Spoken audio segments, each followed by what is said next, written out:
રમતી આવે મારી રમતી આવે આજ રાત મેલડી રમતી આવે।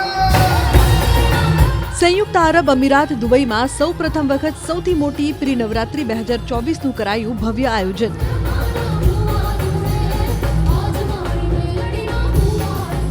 દુબઈમાં આકરી ગરમી વચ્ચે પણ એસી ડોમમાં ગુજરાતી ખેલૈયાઓને જોવા મળ્યો દબદબો।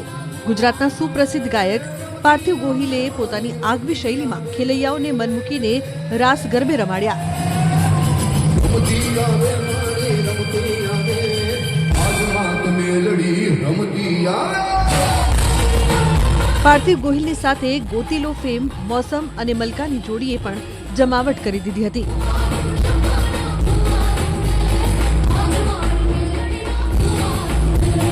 દુબઈમાં પાર્થિવ ગોહિલ સંઘ પ્રી નવરાત્રીમાં આટલી મોટી સંખ્યામાં સૌપ્રથમ વખત ગુજરાતી ખેલૈયાઓ જોવા પણ મળ્યા હતા। ખેલૈયાઓએ જય જય ગરવી ગુજરાતના નારાઓ પણ પ્રી નવરાત્રી દરમિયાન લગાવ્યા હતા।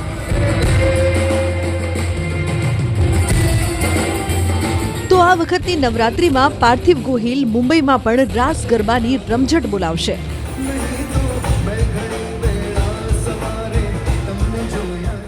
ન્યૂઝ 18 ગુજરાતીના સર્વે દર્શકોને ફરી પ્રણામ। જય ગરવી ગુજરાત। પાર્થિવભાઈ, સૌથી પહેલો પ્રશ્ન, નવરાત્રિ આવી રહી છે, પ્રી નવરાત્રિ કેવી રહી? આ પ્રી નવરાત્રિ સૌથી રોકિંગ છે, કારણ કે અમે શરૂઆત કરી લગભગ 2 મહિના પહેલાં ઓસ્ટ્રેલિયામાં કરી, પછી અમે સ્વિટ્ઝરલેન્ડ ગયા જ્યાં પહેલી વાર થયું, જર્મની ગયા ત્યાં પહેલી વાર થયું, પછી અમેરિકા, આજે દુબઈ અને આવતીકાલે હોંગકોંગ છીએ। એટલે આ વખતે તો પ્રી નવરાત્રિ વર્લ્ડ ટૂર થઈ ગઈ છે અને આજે તો ખાસ અહીંયા દુબઈમાં મુંબઈની યાદ તાજા થઈ ગઈ, કારણ કે જે રીતના બધા ટ્રેડિશનલ કોસ્ચ્યુમ્સ પહેરીને આવ્યા હતા અને પ્રી નવરાત્રિ જે રીતે સેલિબ્રેટ કરી, એટલે આપણો જે ઉત્સવ છે નવરાત્રિ ઉત્સવ એ હવે આખી દુનિયામાં ધામધૂમથી ઉજવાઈ રહ્યો છે અને એનો એક ગુજરાતી તરીકે મને વિશેષ આનંદ છે।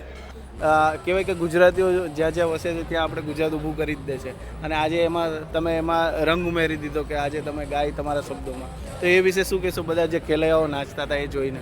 ખેલૈયાઓ નાચતા હતા અને હવે તો ડોમમાં જ્યારથી આ નવરાત્રિ થવા માંડી છે ત્યારે ઓડિયન્સને વધારે મજા આવે છે, કારણ કે એર કન્ડિશન્ડ હોય છે અને વરસાદ નથી પડતો અને ઘણા લેટ આવર્સ સુધી પણ પરફોર્મ થઈ શકે અને લોકો ગરબા ગાઈ શકે છે, ડાન્સ કરી શકે છે, એટલે વિશેષ આનંદ છે। અને મુંબઈમાં પણ અમે રંગીલો રે છેલ્લા 6 વર્ષથી કરીએ છીએ અને આ વર્ષે પણ મોટું ડોમ છે ત્યાં, અને અમે વી આર લુકિંગ ફોરવર્ડ કે મુંબઈ જઈએ અને મુંબઈકરાઓને પણ ધામધૂમથી રાસ ગરબાની રમઝટ કરાવીએ।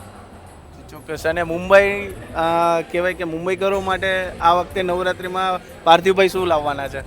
આ વખતે બહુ બધા સરપ્રાઇઝીસ છે અને સરપ્રાઇઝીસ જો જાણવા હોય તો બધાએ મુંબઈ આવવું પડે અને ન ભૂતો ન ભવિષ્યની અનુભૂતિ અમે ત્યાં કરાવીએ છીએ। હું અને આખી ટીમ લગભગ હવે 35 થી 40 જણાનો આખો એક આર્ટિસ્ટોનો પરિવાર થઈ ગયો છે અને દર વર્ષે અમે ખૂબ રાહ જોતા હોઈએ છીએ કે આ રંગીલો રેના સ્ટેજ પર આવીએ અને ખૂબ મજા કરીએ અને 9 દિવસ જે યાદો અમે ભેગી કરીએ છીએ આ વખતે પણ ખૂબ અદ્ભુત થવાનું છે અને જેમને આ અનુભવ લેવો હોય એ ખાસ મુંબઈ આવે અને રંગીલો રેમાં રંગાઈ જાય। મોસમ અને મલકા જ્યારે તમારી ટીમમાં આવ્યા છે અને તમારી ટીમ સાથે જ કામ કરે છે ઘણા સમયથી, ગોતીલોમાં ખૂબ ફેમસ છે અને આ ટીમ સાથે તમે મુંબઈ વાસીઓને જ્યારે પરફોર્મન્સ કરવા માટે જવાના છો, તો એ બંને માટે તમે શું કહેશો? મોસમ અને મલકા, મોસમ મહેતા, મલકા મહેતાને હું એમના બાળપણથી ઓળખું છું અને એમના આખા પરિવારને ઓળખું છું અને નાનપણથી એ અદ્ભુત સાધકો છે, અદ્ભુત પરિવાર છે, ભારતીય સંસ્કૃતિની અદ્ભુત જાળવણી કરે છે અને એવા પરિવારની આ બે બહેનો આપણા ગુજરાતનું ગૌરવ છે અને મને ગર્વ છે કે મારી સાથે એ દરેક કાર્યક્રમોમાં, દરેક ગુજરાતી કાર્યક્રમોમાં હોય જ છે અને હવે તો આખી દુનિયા ફરી રહ્યા છે અને ગોતીલો ગીતથી વધારે પોપ્યુલર થયા છે, એટલે હું એમને વધુને વધુ શુભકામનાઓ આપું છું।